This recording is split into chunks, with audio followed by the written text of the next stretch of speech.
Ambassador Minho stood in the Great Hall of the Galactic Council Station. The massive room held representatives from 12 different alien species. Each one looked different from the others. Some had blue skin, others had scales, and a few had multiple arms. But they all sat together in peace. Minho had worked here for 5 years now. Before him, other human ambassadors had spent 25 years building trust with these aliens. Earth was proud to be the 13th member of the Council. Humans had always dreamed of joining a galactic community. The Council had rules. All members shared their knowledge freely. Earth had given them new medicines that could heal diseases the aliens had never cured before. Human engineers had shown them how to build stronger bridges and faster ships. Earth's farmers had taught them how to grow more food on difficult planets. In return, the aliens had shared their own knowledge. They taught humans how to travel between stars faster. They showed them how to mine rare metals from asteroids. The Council seemed fair and kind. Minho often spoke with Hegmark Vex, the leader of the Council. Vex had 4 eyes and purple skin. He always smiled when he talked to Minho. "Humans are such quick learners," he would say. "We're lucky to have you as friends." Meanwhile, far from the Council Station, a human woman named Jian was working on a planet called New Harmony. She was a mining engineer. Her job was to look for useful minerals in the planet's rocks and soil.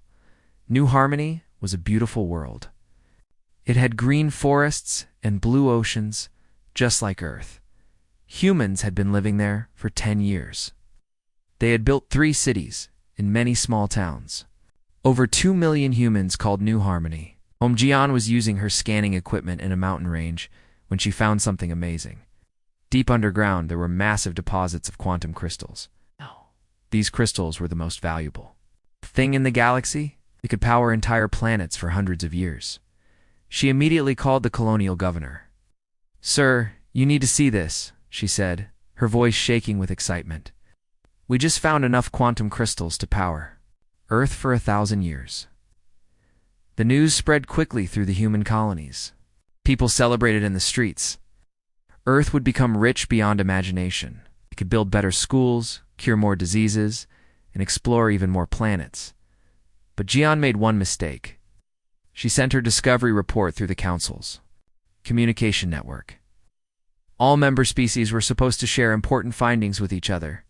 It was one of the Council's main rules. The report reached the Council Station within hours. Minho was in his office when an urgent message appeared on his screen. He read Gin's discovery with growing excitement. He immediately went to share the good news with Hegmark Vex. But when Minho entered Vex's office, something was wrong.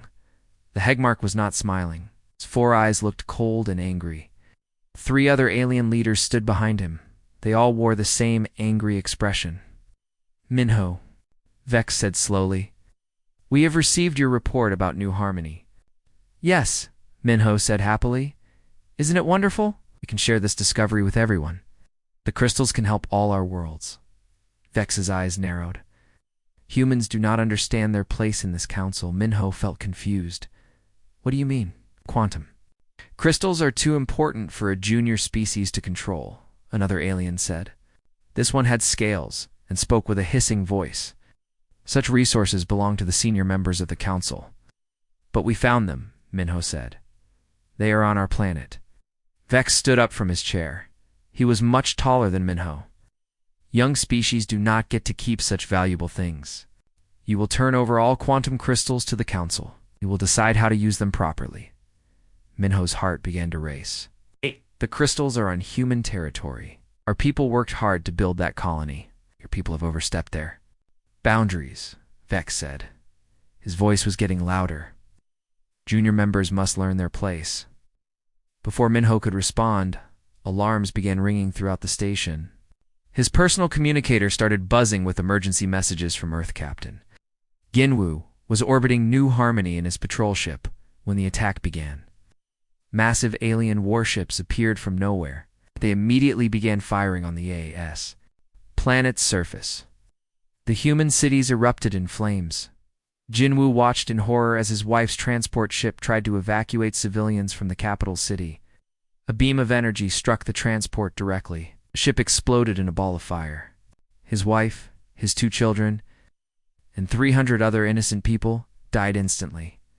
Similar attacks happened at 2 other human colonies. Within 6 hours, over 3 million humans were dead. The alien fleets landed troops and took control of all the quantum crystal mines. Back on the council station, Minho was arrested and locked in a small room. He could see alien ships loading quantum crystals onto massive cargo vessels. Hegmark Vex visited him once. "This is what happens when junior species forget their place," he said. "Earth will accept this correction, just like all the others did. In a few months, your people will come crawling back, begging to rejoin the council." Minho stared at the alien leader with burning hatred. "You murdered millions of innocent people." Vex shrugged. "We taught you a lesson. Smart species learn quickly." Vex was wrong about humans. He had never met a species that remembered both kindness and betrayal so clearly. Earth would not come crawling back. Earth would come back, but not to beg. Earth would come back with fire and fury. Ambassador Minji received the emergency message while she was having dinner with a group of alien diplomats. Her personal communicator buzzed with the highest priority. Signal from Earth. When she read the message, her face went completely white. "I must leave immediately," she said to the confused aliens around the table. She stood up and walked out without another word. Within 6 hours, every human diplomat in council space had received the same message. They all abandoned their posts at the same time. Embassy buildings that had been busy with activity for 30 years suddenly became empty. Human staff packed their belongings and left on the next transport ships to Earth. The Hegmark found this amusing. "Look how the humans run away," he told his advisors. "They cannot even face us after their punishment." Trade between Earth and the Council stopped completely. Human cargo ships that had been carrying medical supplies and food to dozens of alien worlds simply disappeared. The routes they had traveled for decades became empty space. Alien merchants, who had grown rich selling human goods, found themselves with nothing to sell. Some tried to contact their human business partners, but all communications were ignored.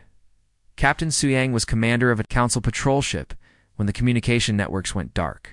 He had been talking to his human friend, Lieutenant Kyun, regularly for 5 years.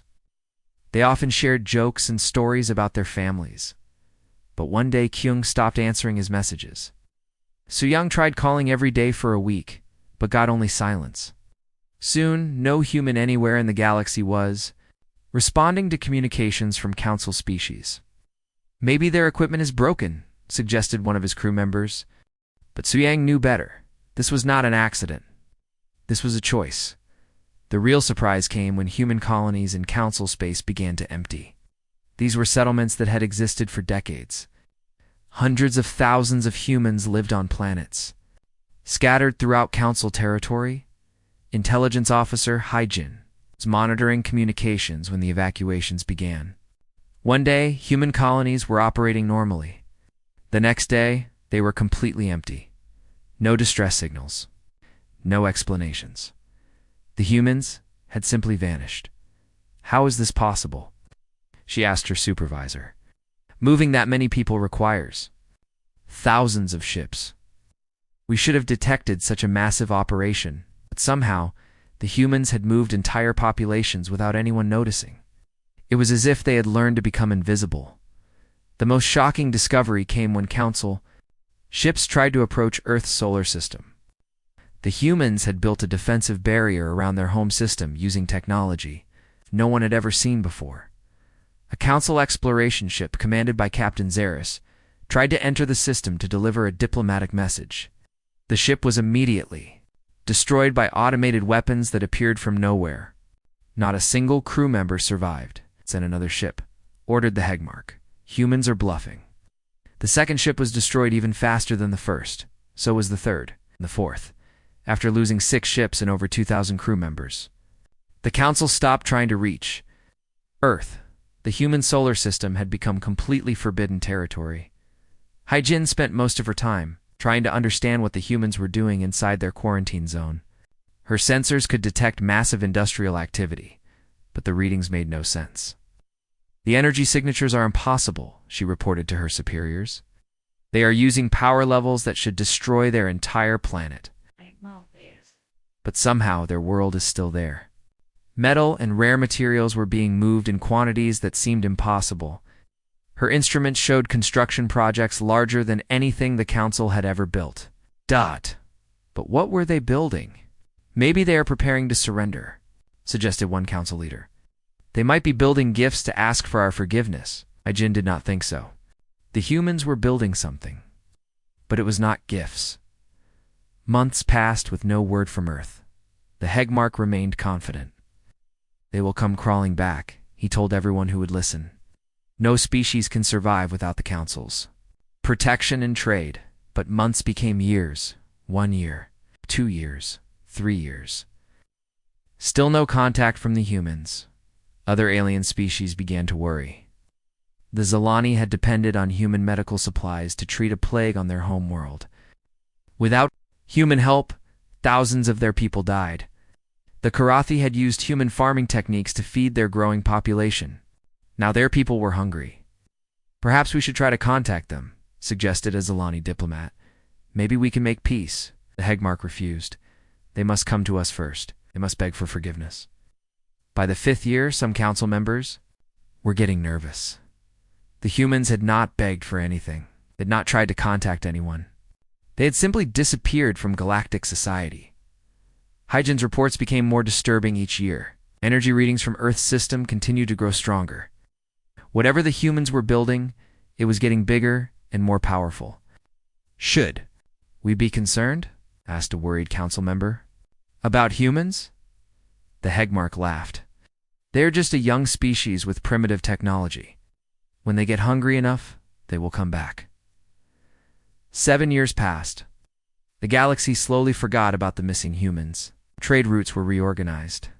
Diplomatic meetings continued without human representatives. Life went on as if humanity had never existed, but in her secret reports, Hyjin wrote the same warning every month. The humans are still there. They are still building, and whatever they are creating, it is unlike anything we have ever seen. The council ignored her warnings. They had already forgotten about the species they had once called friends. That was their biggest mistake. The first sign came from deep space sensors on the edge of council territory. Intelligence officer Hyjin was reviewing routine patrol reports. When she noticed something strange, a massive energy signature was moving toward the council's core systems. Run the scan again, she told her assistant. Checked for equipment malfunction, but the readings were correct. Something huge was approaching from the direction of Earth's solar system. After 7 years of complete silence, something was finally coming out of human space. Hyjin immediately contacted her superiors.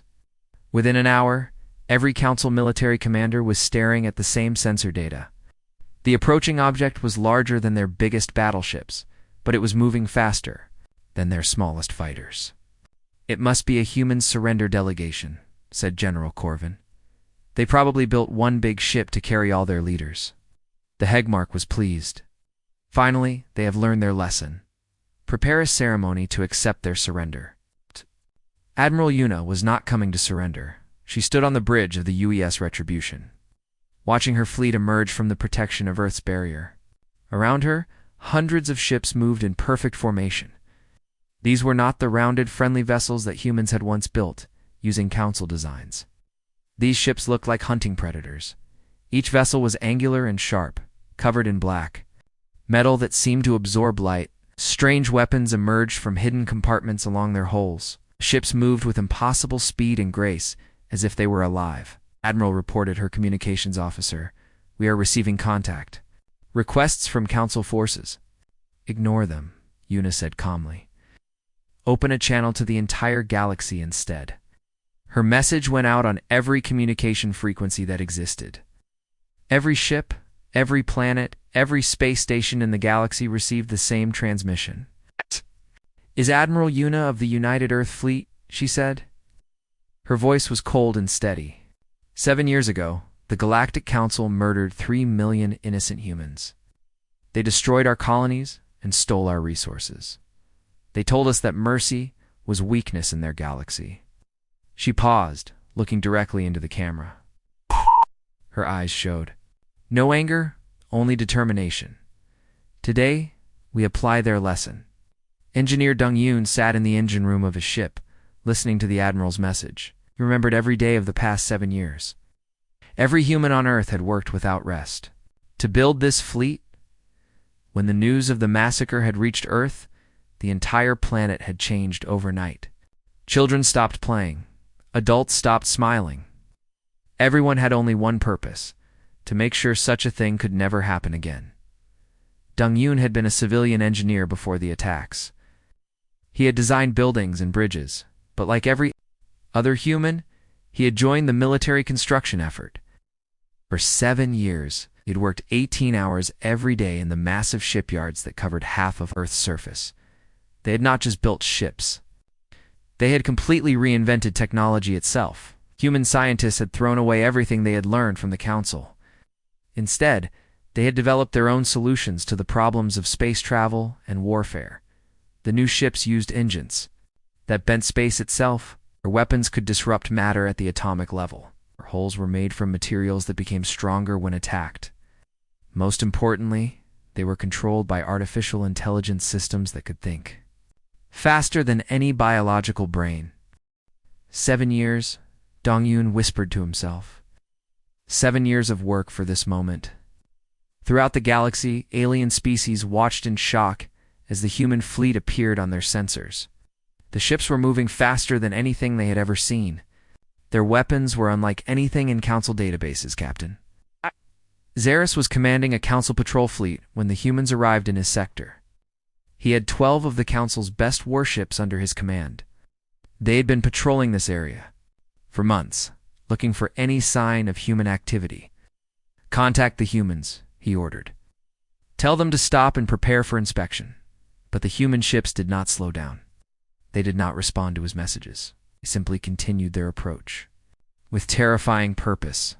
Sir, reported his sensor operator, I'm reading weapon systems on the human ships that don't match anything in our files. Zaris felt a cold fear in his stomach. Power up our defensive shields. Prepare for battle. The human ships spread out into attack formation with perfect coordination. Their movements were so precise that they seemed to be controlled by a single mind. In less than 30 seconds, they had surrounded Zaris's entire fleet. This is Captain Zaris of the Council Defense Force, he transmitted desperately. You are in violation of galactic law. Surrender immediately, or we will open fire. Admiral Yuna's voice came back over the communication channel. It was the same cold, steady tone she had used in her message to the galaxy. Captain, you have 30 seconds to evacuate your crews to life pods. After that, your ships will be destroyed. Zaris was shocked. You cannot threaten Council vessels. We have laws. We have treaties. Your Council taught us that laws only protect. The strong Yuna replied, 20 seconds. The human ships began to glow with strange energy. Their weapons were charging up, but Zaris could not understand how they worked. 15 seconds. Zaris looked around his bridge at his frightened crew. These aliens had families at home. They had children waiting for them to return. All ships, he transmitted to his fleet. Abandon ship immediately. Get to the life pods now. The galaxy trembled as Earth's children returned. Fleet Commander Seok-jin stood in the command center of his flagship. Watching the tactical display showed dozens of Council military bases across the galaxy. Each red dot represented a threat that needed to be removed. His orders were simple and clear. Destroy every Council weapon, every Council warship, every Council military installation in the galaxy, but do not harm civilians. Do not take prisoners. Do not claim territory. Target the orbital defense platforms around Zephoria Prime. He ordered his tactical team. Disable their weapons, but leave their life support systems intact.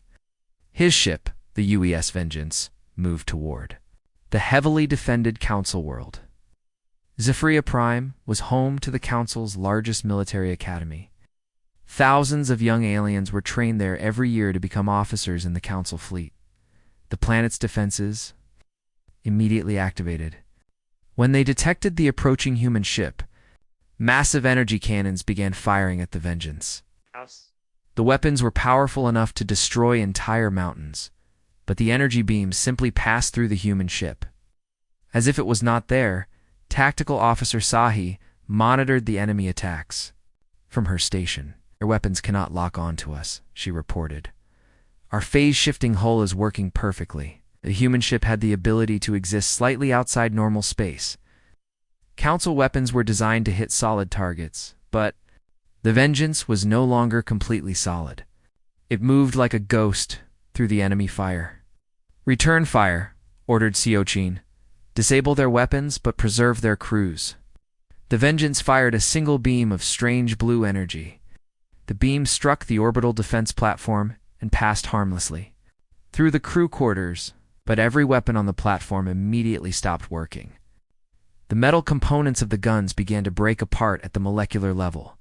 The alien soldiers on the platform were unharmed, but their weapons had simply ceased to exist. Similar attacks were happening throughout the galaxy. Human fleets appeared, without warning, at every major Council military base. They used weapons that the aliens could not understand or defend against. At the shipyards of Korath Station, Admiral Zevek watched in horror as his entire fleet was systematically destroyed. The humans appeared in the middle of his formation. Before his sensors even detected them, "Fire everything," he screamed to his crews. "Destroy the human ships." Hundreds of Council warships opened fire at the same time. The space around the human vessels filled with energy beams, missiles, and plasma charges. It was enough firepower to destroy a small moon. But when the light faded, the human ships were completely undamaged. Their shields had not even been scratched. "Impossible," whispered Zevek. "Nothing can survive that much firepower." The human response was swift and devastating. They fired weapons that seemed to reach out and simply turn off the Council ships. One moment, a Council battleship was fully operational. The next moment, all of its systems failed, and it drifted helplessly in space. The humans had learned to disrupt the fundamental forces that held matter together. Their weapons could make enemy ships fall apart without harming the crews inside. Captain Korath was commanding the Council's elite strike force when the humans found them hiding in the asteroid belt of the Nexus system. His ships were using stealth technology that had made them invisible for decades, but the humans tracked them down anyway. "How did they find us?" asked his sensor operator. "Our stealth systems are perfect." The answer came when human ships materialized. Directly inside the asteroid field, they had not tracked the Council ships at all. They had simply appeared everywhere at once. Korath tried to contact the human commander. "This is Captain Korath of the Council Defense Force. We surrender. Please accept our surrender." But the human response was always the same. A cold, mechanical voice transmitted the same message to every defeated Council force. "Earth remembers." Then their ships were disabled and left drifting in space. The humans did not accept surrenders. They did not take prisoners. They simply removed each threat and moved on to the next one. So he watched the tactical display as another Council fleet was neutralized. "Sir, that's the 43rd enemy formation we've defeated today. Our casualty count is still 0. The humans had developed technology that made traditional warfare obsolete. They could appear anywhere instantly. Their weapons could destroy any target without harming nearby civilians. Their defenses could protect them from any attack. But most importantly, they fought with the patience and determination of a species that had spent 7 years preparing for this moment. General Vorthan commanded the Council's last remaining major fleet. He had gathered ships from 12 different species to make one final stand against the humans. Over 3,000 warships waited in battle formation around the Council's capital world. "They are only one species," he told his officers. "Have the combined might of the entire galaxy. We'll stop them here." The human fleet that arrived was much smaller. Only 50 ships approached the massive Council formation. "They must be insane," laughed one of Vorthan's captains. "We outnumbered them 60-1. But size did not matter anymore. The human ships moved through the Council fleet like wolves hunting sheep. Their weapons reached out and touched enemy vessels, causing them to simply stop working. Within 2 hours, 3,000 Council ships floated dead in space. Not a single human ship had been damaged. The galaxy watched in stunned silence as their former masters fell before the species they had once dismissed as weak and naive. The Council's ability to threaten anyone had been completely erased. General Hyunwoo stood in the ruins of the Council's great assembly hall. The massive building had not been destroyed by human weapons. It had simply been abandoned when the last Council leaders fled in terror. Now dust covered the chairs where alien representatives had once made decisions for the entire galaxy. But Hyunwoo was not here to claim this place for humanity. He was here to offer something that had never existed before in galactic history. Representatives from dozens of alien species had gathered nervously in the hall. These were the same species that had once been forced to obey the Council's commands. For thousands of years, they had lived under the rule of the 12 senior species. They had never been allowed to make their own choices. Now, they were free. But they did not know what freedom meant.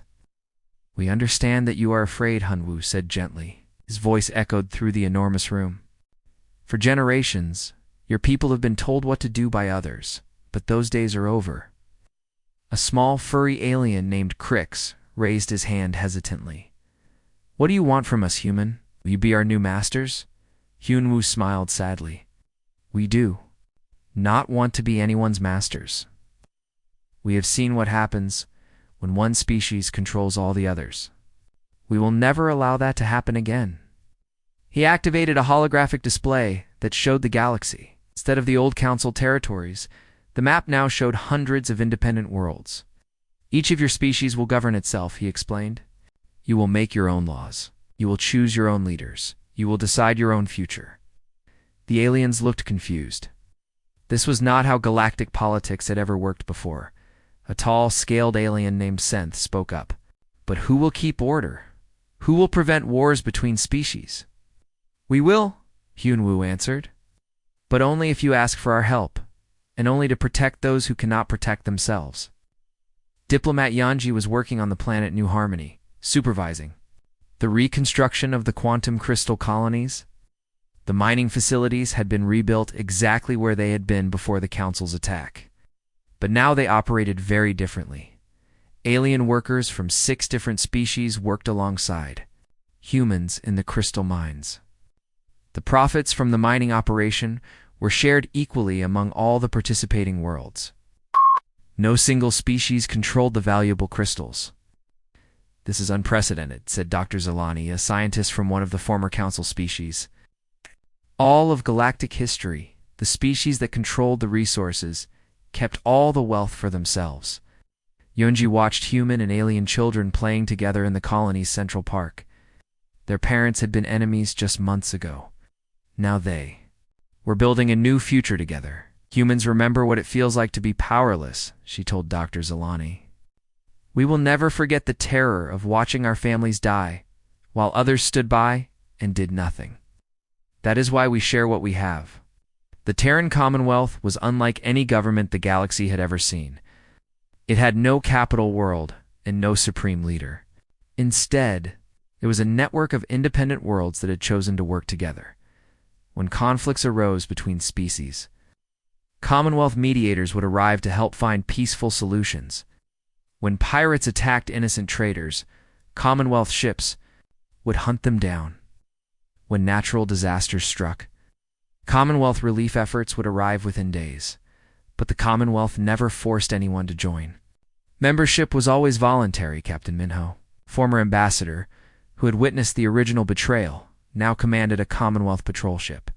His mission was to protect trade routes and keep the peace between different species. "Sir," reported his communications officer, "we're receiving a distress call from a Korathai merchant vessel. They're under attack by raiders." "Set course immediately," Minho ordered. "Maximum speed." The raider ships were from one of the former Council species. They had refused to join the Commonwealth and had turned to piracy instead.